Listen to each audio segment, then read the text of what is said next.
Poly crisis, the ties between our three countries, which are the most advanced liberal democracies in the region and major economies leading advanced technology and scientific innovation, are more important than ever. From this moment on, Camp David will be remembered as a historic place where the Republic of Korea, the United States, and Japan proclaim that we will bolster the rules-based international order and play key roles to enhance regional security and prosperity based on our shared values of freedom, human rights, and rule of law. Today, we, the three leaders, held the very first standalone trilateral summit, marking a new chapter in our trilateral cooperation. Today, we have agreed on the Camp David principles that will function as the enduring guidelines for our trilateral cooperation. In addition, we have developed the spirit of Camp David, which is a document embodying the vision of our trilateral cooperation and ways to translate our will to cooperate into action. First of all, to facilitate the stable development of our trilateral cooperation, we have built the institutional basis for the trilateral cooperation at multiple levels and sectors. In addition to making our trilateral summit regular, we have agreed to have our government's personnel at all levels, including foreign ministers, defense ministers, and national security advisors, meet every year to closely coordinate our trilateral cooperation. In particular, we, the three leaders, have agreed to establish a communication channel so we can swiftly coordinate and respond together in case an urgent issue occurs in the region. Furthermore, to bolster our trilateral strategic cooperation in the Indo-Pacific, our three countries will establish the ROK, U.S., Japan, Indo-Pacific dialogue, which will discover new areas of cooperation. Also, along with the economic security dialogue led by our three countries' NSCs, we have agreed to found a consultative body for development policy coordination and also build cooperation frameworks in various sectors, including global health and women empowerment. We have also decided to hold our ROK, US, and Japan Global Leadership Youth Summit to strengthen ties between our future generations. Second, we have agreed to step up our security cooperation to ensure our people's safety and peace in the region based on the now institutionalized cooperation framework. First of all, to this end, we have consulted on practical ways to cooperate aimed at improving our joint response capabilities to North Korea's nuclear and missile threats, which have become sophisticated more than ever. The real-time sharing of DPRK missile warning data, which was agreed upon during the Phnom Penh summit last November, will be activated within this year, and this will make a significant progress in strengthening our three nations' capabilities to detect and track North Korea's missiles. In countering the DPRK's nuclear and missile threats, we concurred that trilateral defense exercises were crucial. As such, annual plans will be established for the ROK US-Japan drills we committed to. In the meantime, as North Korea funds its nuclear and missile programs by exploiting labor and human rights, efforts to monitor and stem such activities will be redoubled. To deter the DPRK's illicit funding activities, a new trilateral working group on DPRK cyber activities will be established. Moreover, Korea, the US, and Japan, in their pursuit of Indo-Pacific strategies, oppose any unilateral attempts to change the status quo by force. Respect for sovereignty, territorial integrity, the peaceful settlement of disputes, among others, undergird a rules-based international order that we resolve to safeguard by intensifying our collaboration. As part of such endeavors, our three nations agreed to support ASEAN and Pacific Island countries with their maritime security capacity building efforts. Furthermore, to help Ukrainians regain freedom and pursue reconstruction, we are determined to increase our three-way coordination. Next, we, the three leaders, discussed how to work together to promote shared prosperity and future growth. First of all, in the field of economic security directly linked to our national economies of the three countries, we will work to expand our strategic partnership. To ensure global supply chain resilience and energy security, we pledged to bolster our trilateral cooperation. To manage global supply chain risks, an early warning system will be established together. In addition, we decided to broaden our collaboration in the field of cutting-edge technologies to secure future growth engines. Specifically in AI, quantum, bio, and next-generation telecommunications and space sectors, cooperation among our three countries will deliver powerful synergies. Korea, the U.S., and Japan committed to have their national laboratories expand joint R&D and personnel exchanges, providing a cornerstone for the three countries' leadership in science and technology innovation. Moreover, for the sake of shared prosperity in the Asia-Pacific, in line with the needs of ASEAN and Pacific Island countries, effective support measures will be sought and implemented collectively. Today, we, the three leaders, affirmed our commitment to the trilateral partnership towards a new era and possibilities thereof. Grounded in the core values of freedom, human rights, and the rule of law, a strong alliance of values among Korea, the U.S., and Japan will help build a world that's more peaceful and prosperous by serving as a sturdy foundation. Mr. President, I thank you once again for your hospitality. Next time, I hope that we will be reunited in the Republic of Korea. Thank you. Distinguished guests, the Prime Minister of Japan. President. Thank you. First of all, in Maui, Hawaii, wildfires caused devastating damage.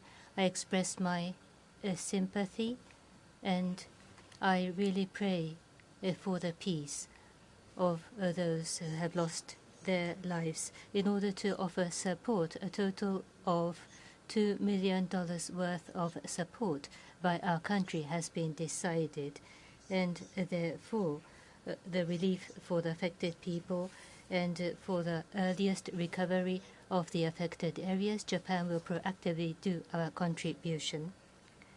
Today, I have visited Camp David, and the three of us have spent a truly meaningful time. I express my heartfelt gratitude to Joe for the kind invitation. Together with Joe and President Yoon, this has been a precious opportunity for myself to further deepen the relationship of trust and confidence. For the first time ever, instead of in the sidelines of multilateral conferences, we have held the Trilateral Summit on a stand-alone basis. Here at Camp David, numerous historical meetings have taken place, and it is a huge honor to have printed a fresh page in its history with this meeting. The foundation of the trilateral collaboration are the solid, firm bilateral relationships. The three of us have understood this more than anyone else and have executed our understanding in practice. In January this year, I visited the United States, and later President Yoon visited Japan in March, and then to the US in April. And in May, I myself traveled to South Korea, and we have bolstered our mutual relationship. At the moment, the free and open international order based on the rule of law is in crisis.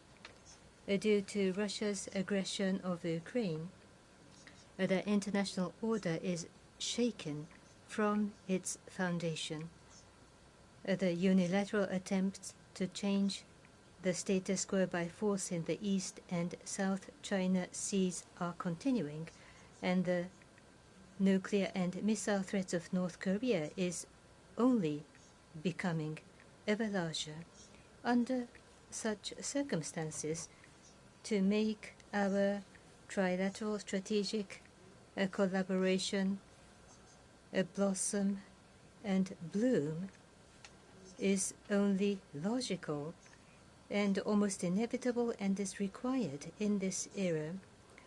The three of us here today declare our determination to pioneer the new era of Japan-US ROK partnership. How we will advance the cooperation of our three countries going forward, I will discuss from three perspectives. Firstly, the coordination between the Japan-US and the US-ROK alliances will be reinforced, and trilateral security cooperation will be brought to a new height. At this meeting, we agreed to hold the Japan-US-ROK multi-domain joint exercises on an annual basis. Furthermore, regarding the real-time sharing of North Korea's missile warning information that we agreed last November, the initial steps have been implemented, and an important first step has been advanced towards the launch of the mechanism by the end of the year. We also agreed on the establishment of the working group on North Korea's cyber activities considered to be the source of finance for nuclear and missile development, and on other matters. The second point is the promotion of cooperation between the United States, Japan, and South Korea, and the expansion of their areas of cooperation. Regarding the response to North Korea, in addition to strengthening regional deterrence and response capabilities, the three countries agreed to strengthen cooperation for the full implementation of sanctions and to work closely together in the UN Security Council, where all three countries will be members in 2024.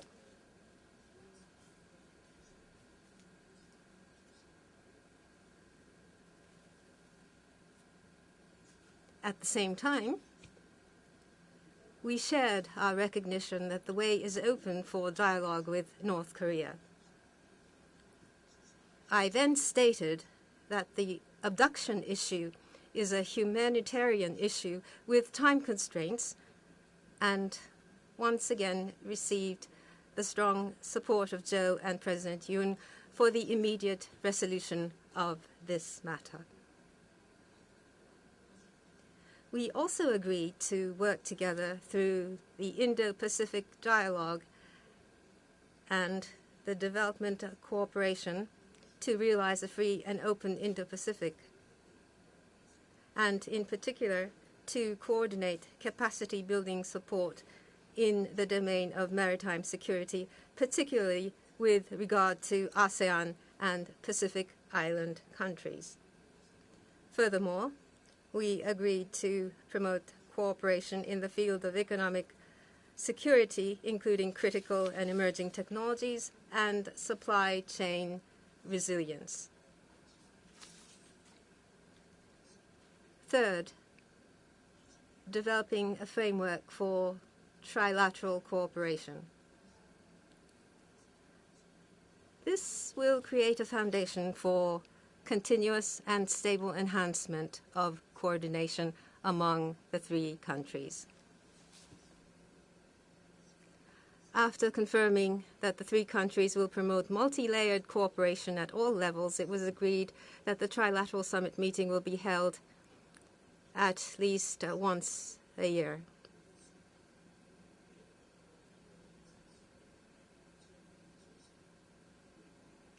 And likewise, the ministers of foreign affairs, defense, and national security advisors will each also meet at least once a year.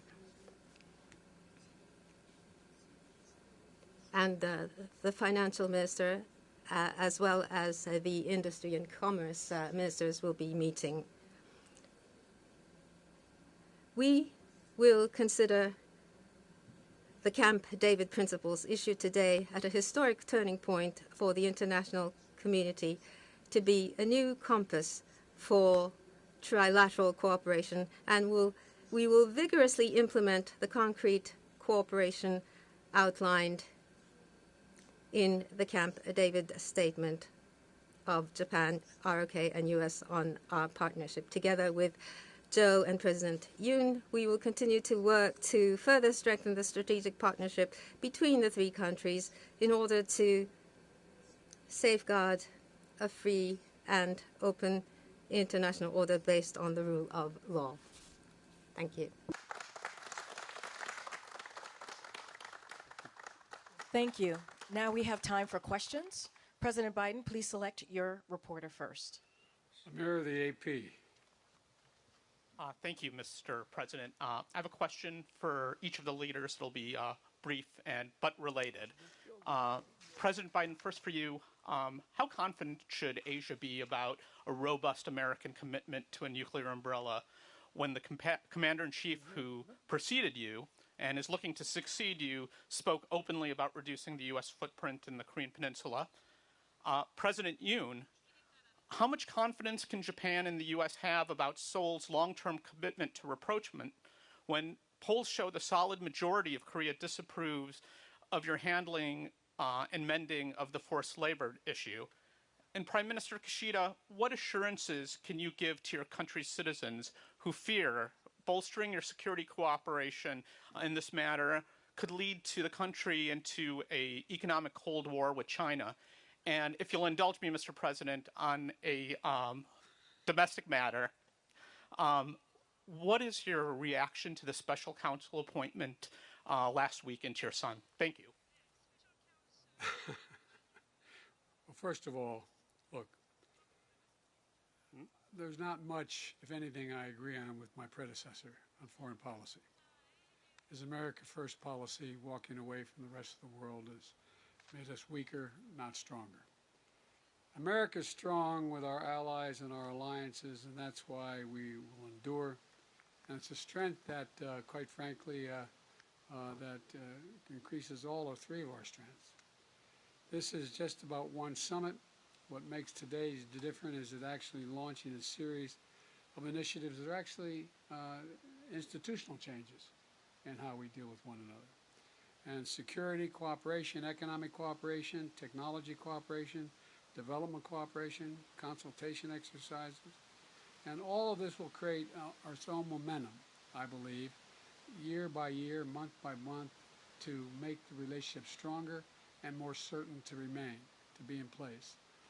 And with regard on these results, I think are going to keep it going, and I think are going to benefit all our countries. And with regard to a second question, I have no comment on any investigation that's going on. That's up to the Justice Department, and that's all I have to say.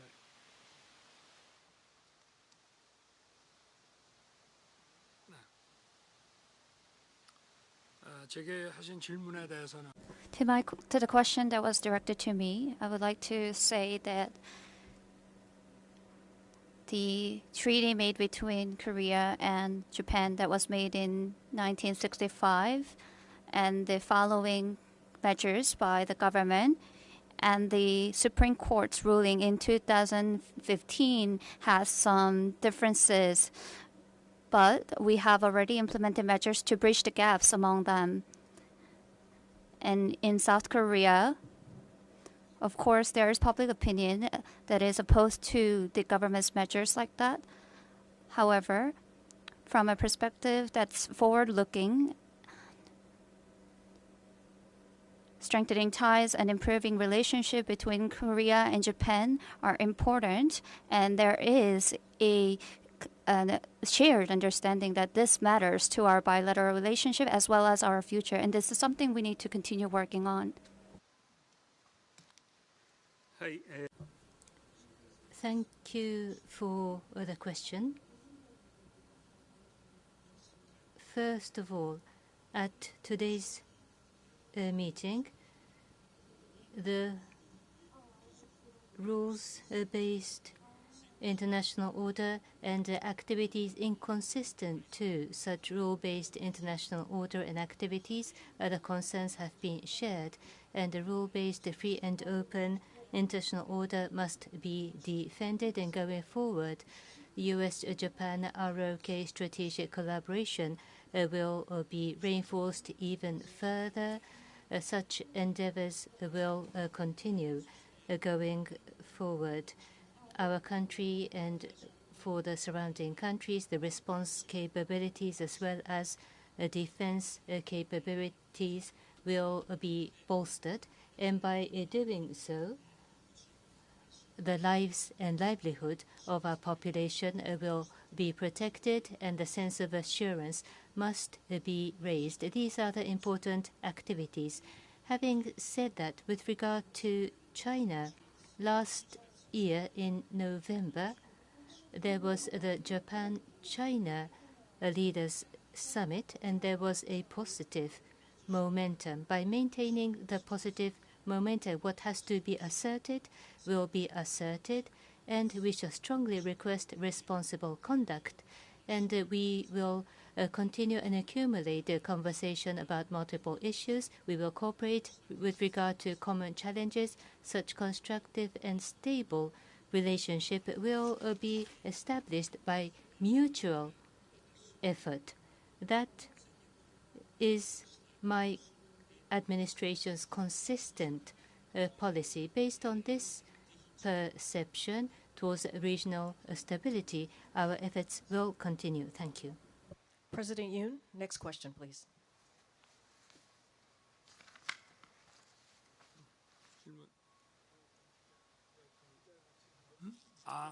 네.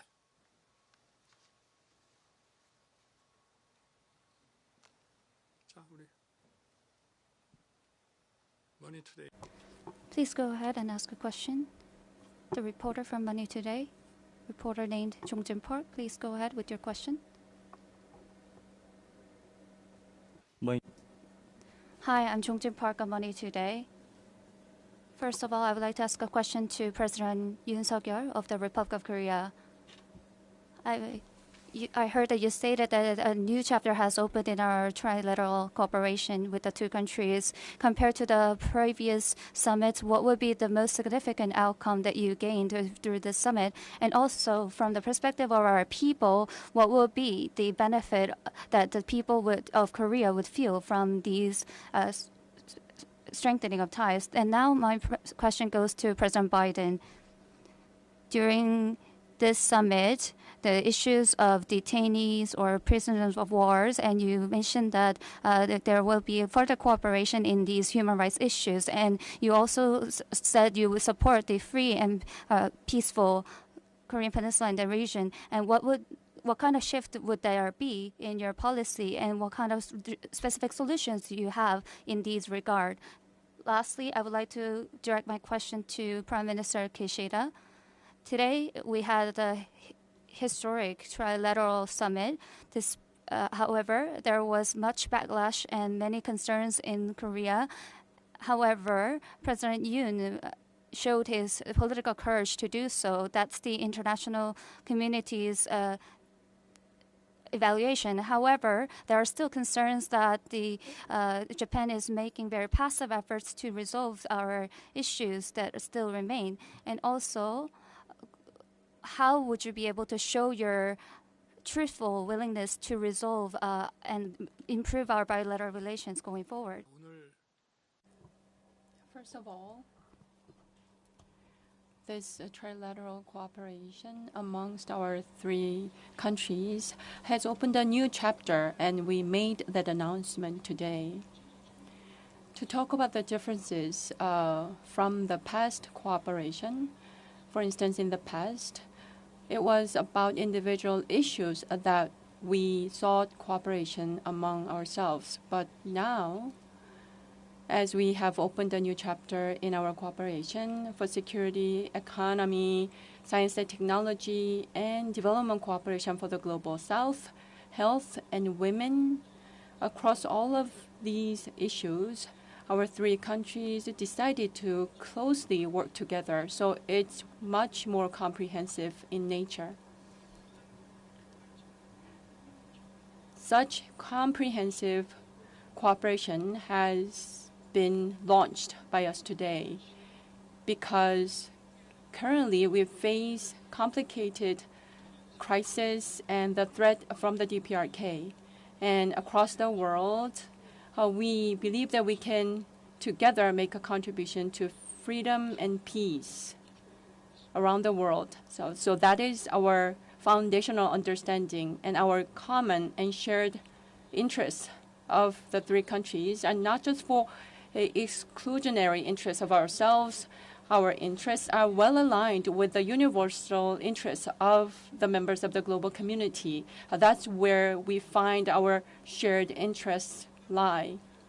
And at the same time, this framework of comprehensive cooperation among our three countries will contribute to global supply chain resilience, global financial market stability, cooperation in the frontier technology sectors and science.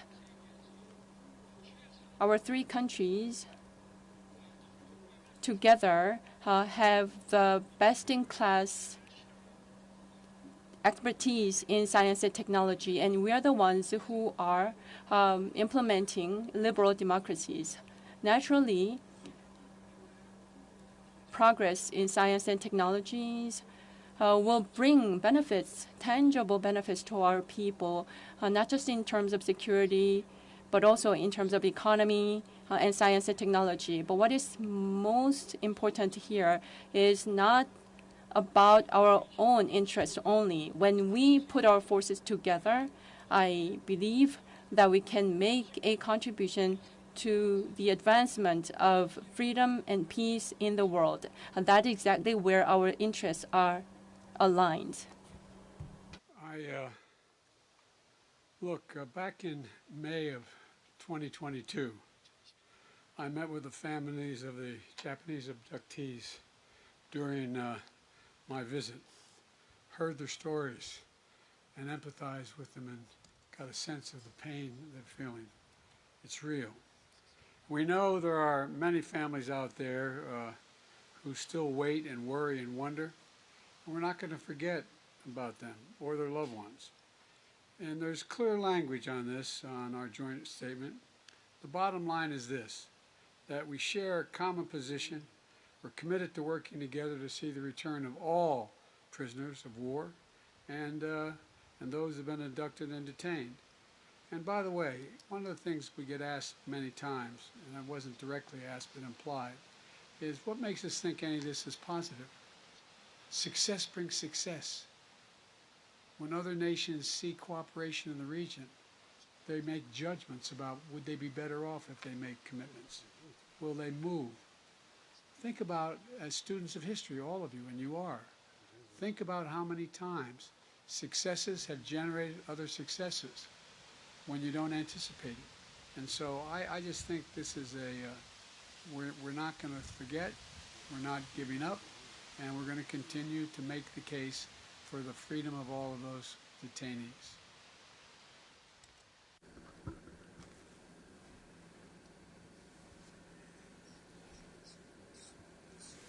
With regard to your question for me, first of all, I have strong feelings about strengthening bilateral relationships between ROK and Japan. I share that with President Yoon. The two countries, in dealing with international challenges, should cooperate.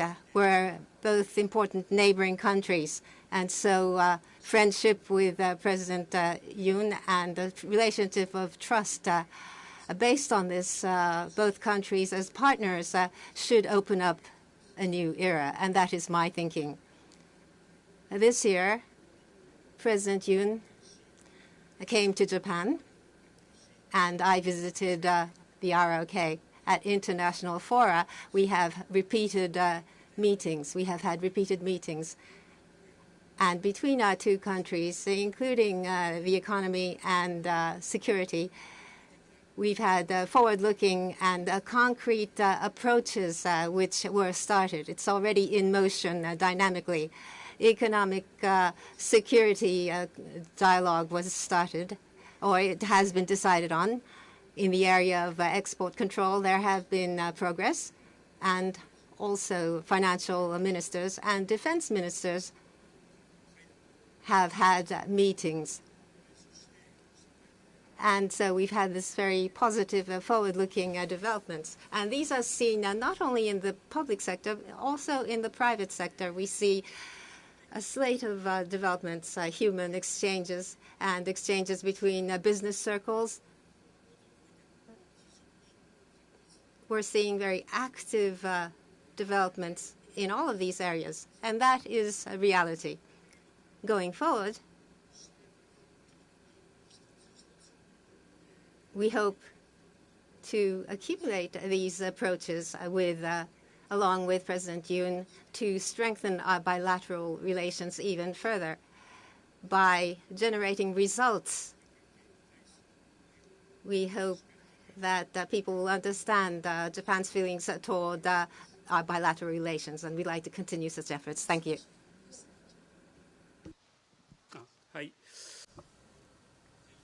Thank you very much. Then let me see from Kyoto, Tajiri-san, Kyoto News.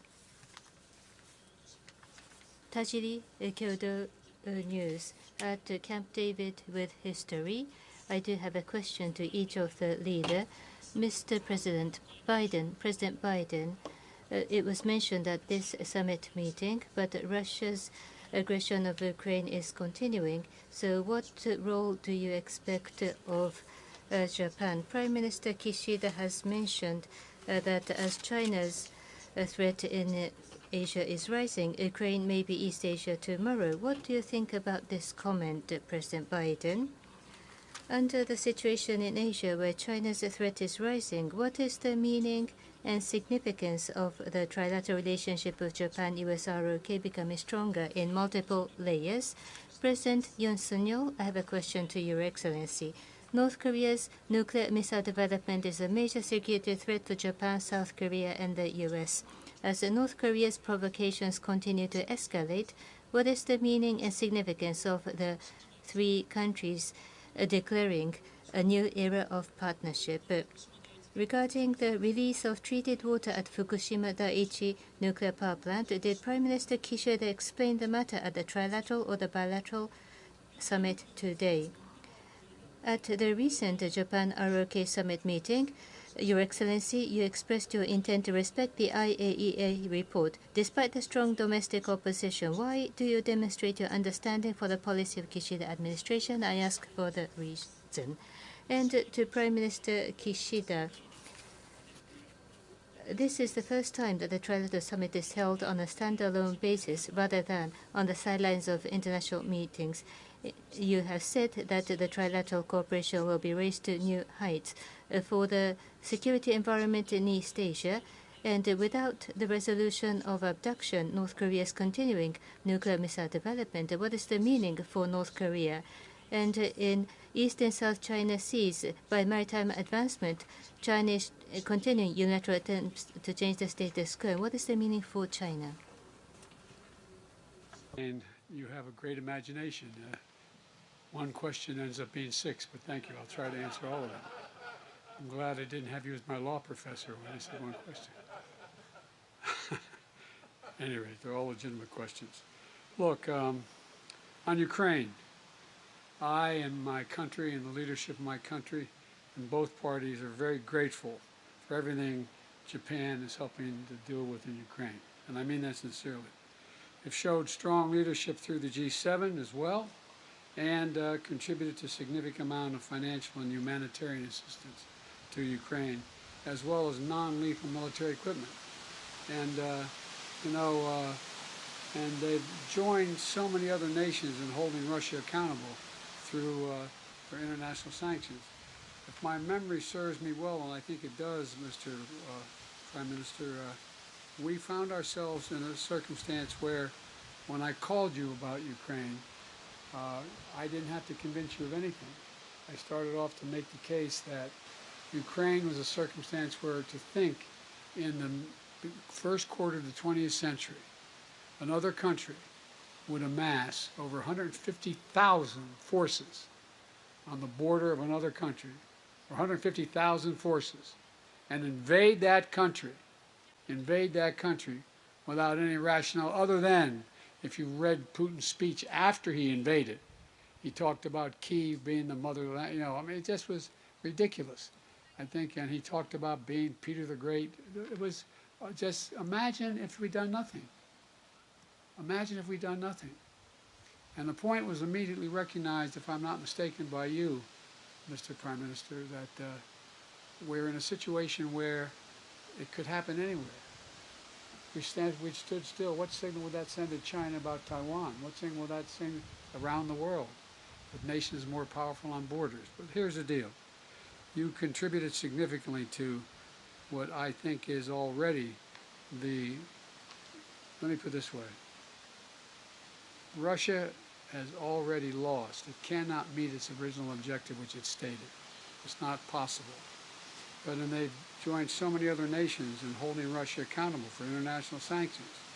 With Japan's leadership, from day one, it has been critical to making it clear that the consequences for war extend well beyond Europe. Well beyond Europe. I say it in reverse. What would happen if an Asian country with 150,000 troops invaded another? You think that would not affect the interest of the economy and the foreign policy of nations in Europe and Latin America, all across the world? Would have profound impact. And with Japan's leadership from day one has been critical to making clear the consequences of this war extend well beyond Europe. Well beyond Europe. It's a global issue. It has impacts everywhere, and Prime Minister's comments at Shangri-La capture that. And by the way, we talked about this being an inflection point. The world's changing. The world is changing. And about every 6 or 7 generations it makes significant change. And there's a lot happening. And the idea that we're going to sit down in the rest of the world and say, well, that's only a European problem. There hasn't been that kind of invasion since World War II. And so, as for peace, we all want that, of course. Ukrainians want it most of all. And my team has been working very closely with the President Zelensky's team and further peace formula, noting that nothing about Ukraine without Ukraine, but nonetheless, we're meeting with them constantly. And your other 2 questions about China, I'll just say this summit was not about China. That was not the purpose of the meeting, but it did come, China obviously came up. Not to say we don't share concerns about the economic coercion or heightened tensions caused by China, but this summit was really about our relationship with each other and deepening cooperation across an entire range of issues that went well beyond just the immediate issues we raised. It was about more peaceful and prosperous Indo-Pacific, a region, quite frankly, that would benefit everyone living there and around the world if we get it right. It's not just here. It has a phenomenal impact. Think about what's, at any rate, I don't want to get going, I'll take too long, but as you've seen from the initiatives we're announcing here, today is just how committed we are to see this vision take place. And I think this relationship that we put together, and I think you're going to see it expanded. It's not merely what we did today. This is a historic meeting, but we've laid in place a long-term structure for a relationship that will last and have phenomenal impact, not just in Asia, but around the world. Someone once said in a different context that about healthcare provision in my country a while ago. This is a big deal. This is a big deal. Thank you. They have to answer their questions. Yes, let me address the questions directed to me. First, as to North Korea's nuclear and missile provocations and the threats that are posed, and how we plan to counter those threats together among our 3 countries, let me address that question. of the cooperative frameworks among our three countries, what is most symbolic out of those is our cooperation in defense area. Any provocations or attacks against any one of our three countries will trigger a decision-making process of this trilateral framework, and our solidarity will become even stronger and harder. And at the same time, missile information will be shared in a real-time basis, and systematic training and drills will be implemented in accordance with the systematic annual schedules, regular schedules, and regular trainings that we plan to carry out together against the DPRK's missile provocations. That will be our response. And at the same time, regarding your question concerning the water release from the Fukushima plant, as a matter of fact, that issue was not addressed during our summit because it was not on the agenda. But still, let me try to address that question. The Fukushima plant's treated water, if it's going to have some type of impact, it would flow through the entire Pacific Ocean, having an impact not just on our three countries, but all countries around the world. As such, for the sake of safety and health of the people of our three countries and all members of the international community, that should be something that we need to place the highest priority on. Regarding this treated water based on scientific principles, all of the processing should be carried out accordingly. And at the same time, internationally recognized and reliable IAEA's investigation results are something that we can trust. And I would like to make sure that everything is conducted and carried out in accordance with the procedures established by the IAEA, together with the international community and also together with the Koreans. Transparent data disclosure would be necessary, in my opinion. Thank you. The question to myself, as you mentioned, nuclear and missile development by North Korea or unilateral attempts to change the status quo in the East and South China Seas are ongoing, and the security environment surrounding our three countries, it is becoming increasingly harsh day after day. Under this backdrop, on this occasion, we agreed to enhance the coordination between the U.S., Japan, and the U.S. ROK alliances and to bring the trilateral security cooperation to new heights. This is indeed the requirement of this era, and by this summit, I am sure that the trilateral security cooperation will further advance and reinforce the regional peace and stability. In particular, with regard to North Korea, we were able to put forward concrete results such as the implementation of annual Japan-US ROK multi-domain joint exercises and the establishment of a working group to address North Korea's cyber activities.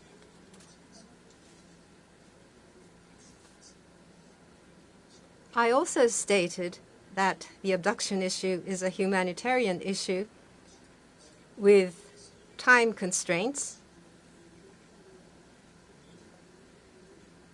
and Joe and President Yoon reiterated their strong support for the immediate resolution of this matter. We also shared our recognition that the path to dialogue with North Korea is open. Furthermore, once again, the presidents of both countries aligned with me in strongly opposing unilateral changes to the status quo through the use of force. We will continue our efforts to further strengthen the strategic partnership among the three countries in order to defend the free, open, and international order based on the rule of law.